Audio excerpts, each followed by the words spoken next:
What's up, guys? We have the tornado threat today across portions of central and eastern Illinois, central and western Indiana currently. SPC just went ahead and upgraded to a 5% tornado risk. Kind of been waiting for this on the day of, probably last second. Just waiting to see the uncertain model forecast between disagreements and agreements they had, and all the models now agreeing that there is going to be a line of supercells that do develop along the I-55 corridor and push east and intensify. I still think the 5% should have been a little bit more further west and kind of added on like this area right here, but it's okay where they added it. But I do think there is going to be a line of supercells that develop along the I-55 corridor and push east starting around 1 to 3 p.m. and those guys will push east, producing some tornadoes, some photogenic tornadoes. These will be light precipitation supercells, low top. You'll be able to see these tornadoes from a far distance.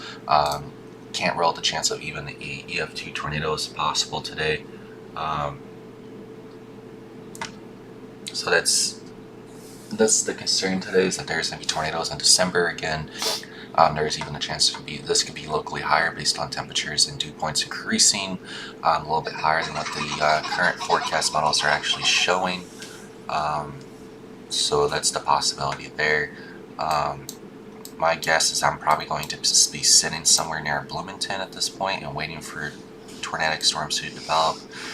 Probably along this corridor, something's going to develop around here to 1-3 p.m. and push off to the east-northeast in fairly dynamic area with low of a wind shear gusting over, 40 knots or so. So it's more than efficient for rotating supercells. So yep, you have your 5% there, you got your 2% there, and that's your tornado risk outlook. And you'll kind of jump over here to the actual forecast models.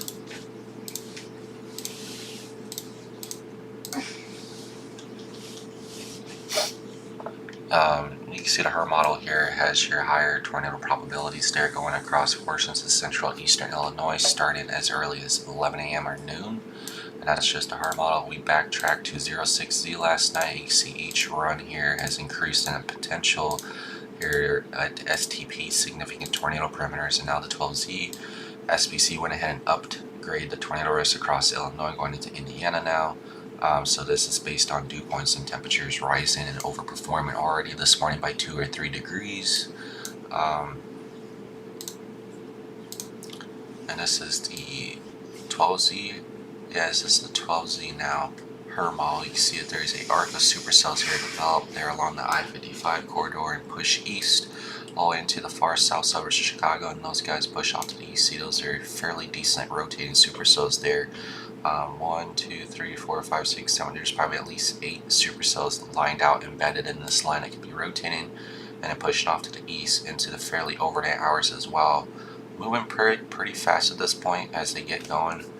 So you got to stay ahead of these guys if you're actually chasing them, because they will be moving off to the east at like 55-60 miles an hour. So realistically, if you're chasing them, you have to drive at least 100 miles an hour to stay ahead of them. But they will be rotating. There will be tornadoes across eastern Illinois into Indiana this evening into the overnight hours based on forecast model trends.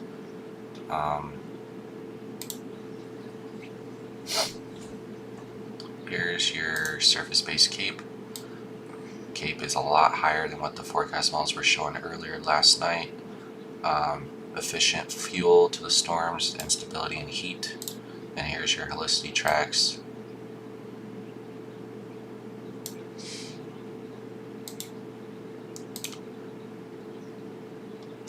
Well, RFS picks up better on these.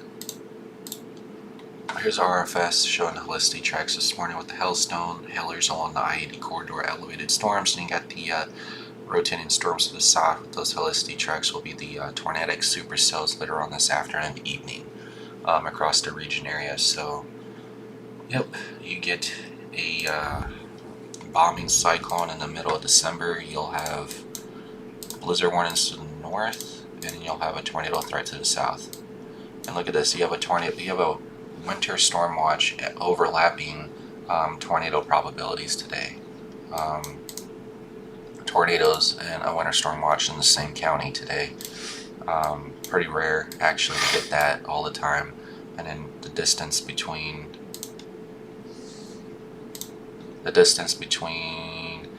the tornado threat and blizzard warnings in Iowa is 152 miles apart.